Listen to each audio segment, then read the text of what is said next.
In parts of Papua New Guinea, one carved log could identify who should receive a message, not just carry the sound.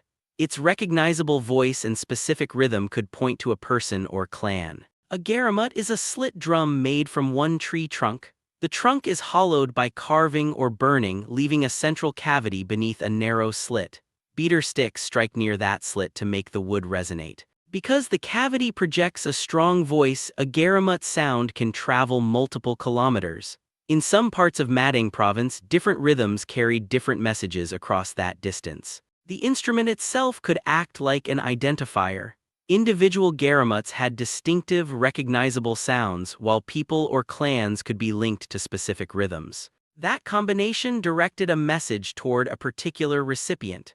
In some communities, the drum connected coastal and upland communities across distances up to 10 kilometers, functioning locally much like a phone. Herbert Brandl could turn a blank canvas into a monumental mountain painting in about 15 minutes. It showed no identifiable peak. Brandl belonged to the Jung Wilde trend, which kept traditional media while pushing painting back toward forceful expression. His landscapes were large, bright, and abstract. From the 1990s, he used an action painting method. A time limit of about 20 minutes restricted some works. Speed and spontaneity became part of the process. After visiting Switzerland in 2000, he focused on mountain landscapes. He investigated what makes a mountain feel like itself instead of reproducing its exact appearance. The result could resemble the Himalayas or Dolomites without naming either. A 9x4-meter canvas could suggest an alpine experience through color and gesture alone. One of his largest mountain paintings measured 9 by 4 meters. They were untitled, so the mountain remained an experience rather than a location on a map. Sydney McLaughlin-Levrone covered 400 meters in 50.68 seconds while clearing hurdles. It was praised as one of track's greatest performances, not a flat sprint. The event is the 400-meter hurdles, one full lap around the track with barriers placed across the runner's path. Every barrier must be cleared without losing rhythm.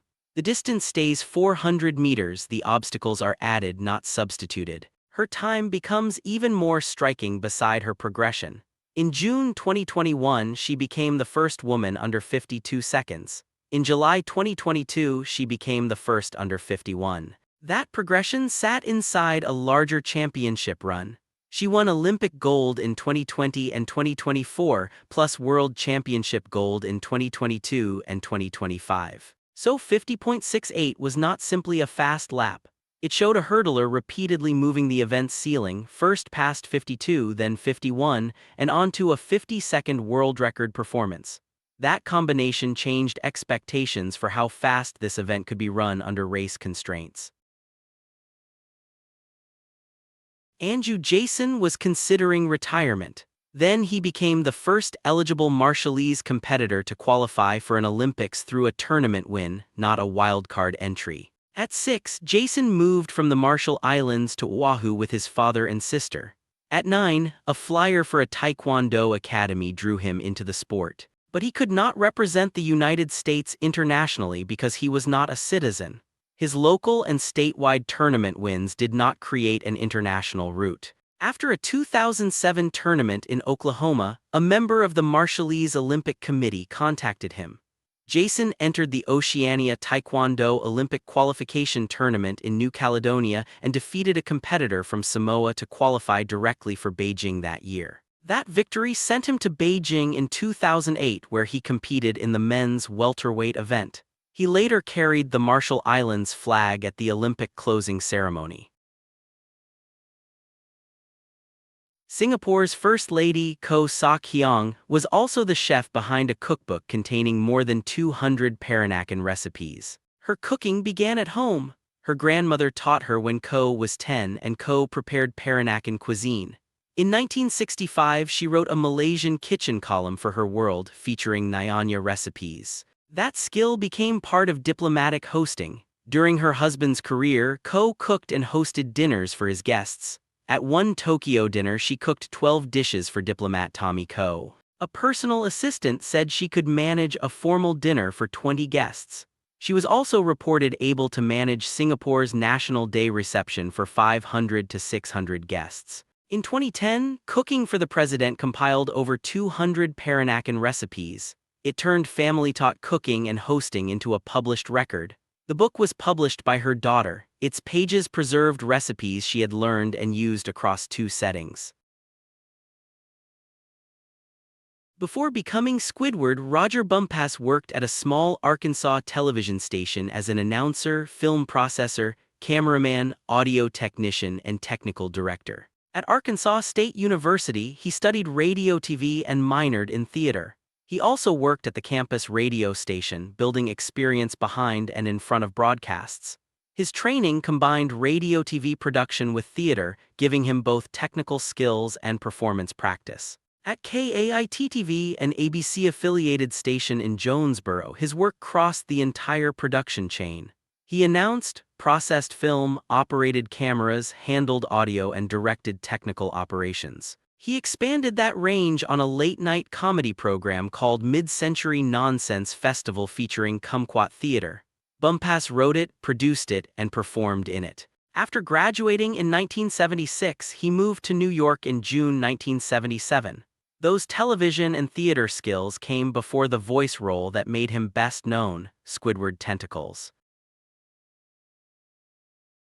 A former department store beauty consultant turned makeup and skincare advice into a manga guide for beginners, putting illustrated techniques where a consultation usually stood. Rodger first joined a department store in the shoe department, then transferred into beauty consulting, where customer questions became part of her work. The shoe role also gave her customer service experience before that transfer. Some customers felt intimidated by direct advice. Rodger therefore sought a way to communicate makeup techniques without placing every learner in that conversation. Manga offered another route. Readers could meet the lesson directly on the page. Her solution was Manga. Beginners covers foundation, eyeliner, and proper face washing, while Technique focuses on makeup methods through black and white textures and sound effects. While drawing, she used her own makeup tools to recreate each process. Readers inexperienced with makeup reported preferring the format because it avoided comparison with real-life models. That preference came from the illustrated format itself.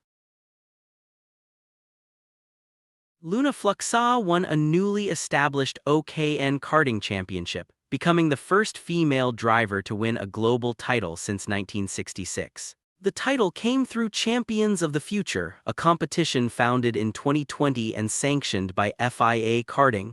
That gave the result an international championship setting. The competition is part of the international karting calendar. Fluxa competed in OKN, a recently established lower-cost class within the series Academy program. Its structure was built to develop drivers through a more accessible format. The class was introduced into the Academy structure before Fluxa's championship season. In 2024, the Academy expanded to 6 rounds and Fluxa won the OKN championship across that season. The achievement was a series title, not one isolated kart race. The historical comparison reaches back to Susanna Raganelli's 1966 title. Fluxa's championship therefore closed a gap of decades between female winners of global karting championships.